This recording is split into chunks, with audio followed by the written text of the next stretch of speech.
The Christmas Owl by Kalish and Gideon Sterer and Ramona Kolitsky. Once in a little town, in a little front yard, lived a little owl, high in the branches of a very big tree. For the curious little owl, not even a year old, the world was filled with wonder. Streams were for splashing, forests were for flying, and friends of all feathers were merrily made. One day, when winter had arrived, the town around her began to transform. Houses were decorated, lights were strung, jingles and music filled the icy air. Little Owl watched and listened, and that night when darkness came, the whole town glittered and glowed. "What is going on here?" she asked her friends. "Christmas," said Moose. "And what is that?" Little Owl said. "Not sure," said Rabbit. "No idea," said Skunk. "No one knows," said Squirrel. "But it happens every year." The next morning, confused as ever, Little Owl flew home, where she found some people standing around the big tree's trunk. "It's beautiful," said one of them. "It'll be a perfect Christmas tree," said another. "A Christmas tree?" Little Owl wondered. "My home is Christmas?" The workers began attaching wires and ropes to the tree. As Little Owl hid in the shadows, the branches pulled tight around her. She was trapped. Then she heard a roar. The tree shook, spinning and swaying. It was lowered down onto a truck. Little Owl was dizzy. "Is this Christmas?" "Say goodbye to our tree," someone called, as the big truck rumbled away. "Your tree?" wondered Little Owl. "How could anybody own a tree?" For hours and hours they drove. The cold wind rushed beneath her feathers. Little Owl was hungry, but there was nothing to eat. She was thirsty, but there was nothing to drink. She was lonely, and her friends were far, far away. Is this Christmas? Pinned against the tree, she tried to sleep. At last, 3 days later, the truck came to a stop. Again, the tree jostled and lifted. Then, all at once, its branches spread. Worn and weak, Little Owl edged out into the light. "Where am I?"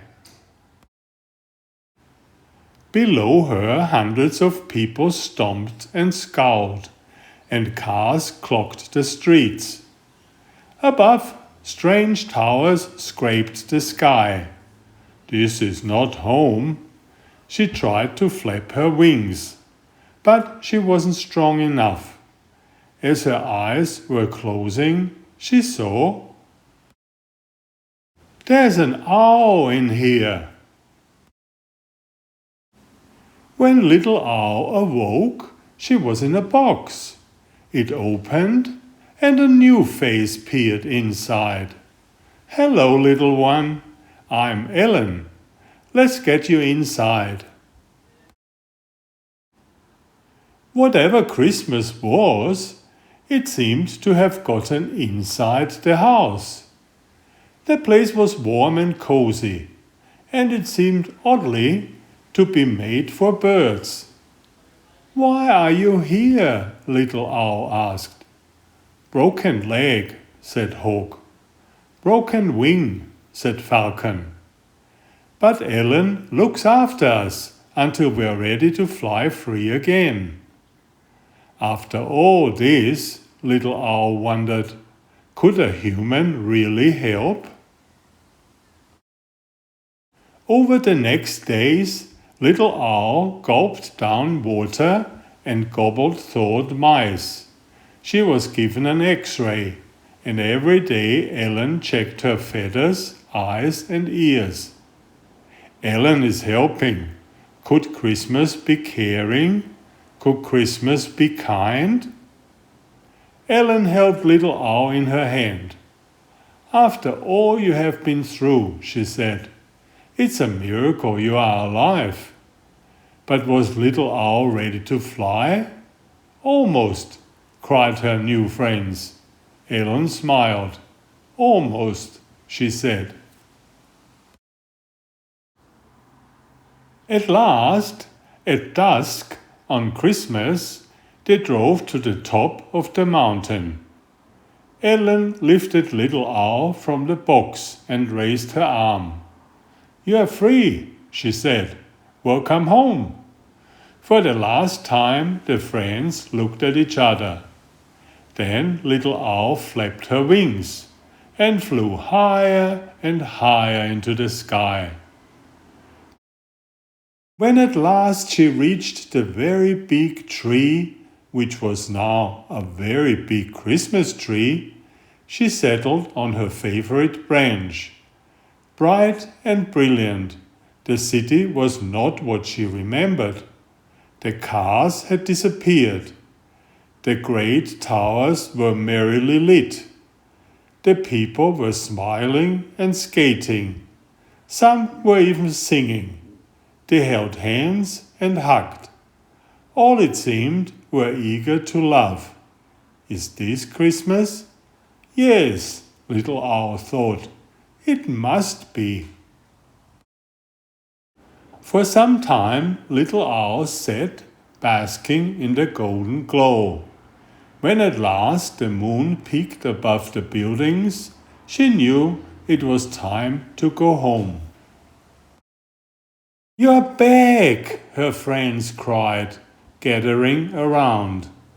And just in time for Christmas, squealed Moose. Whatever that is, added Rabbit. Actually, I may have learned something about it, said Little Owl, as they all nuzzled close. Could you tell us? Of course, said Little Owl, knowing full well that this was Christmas too.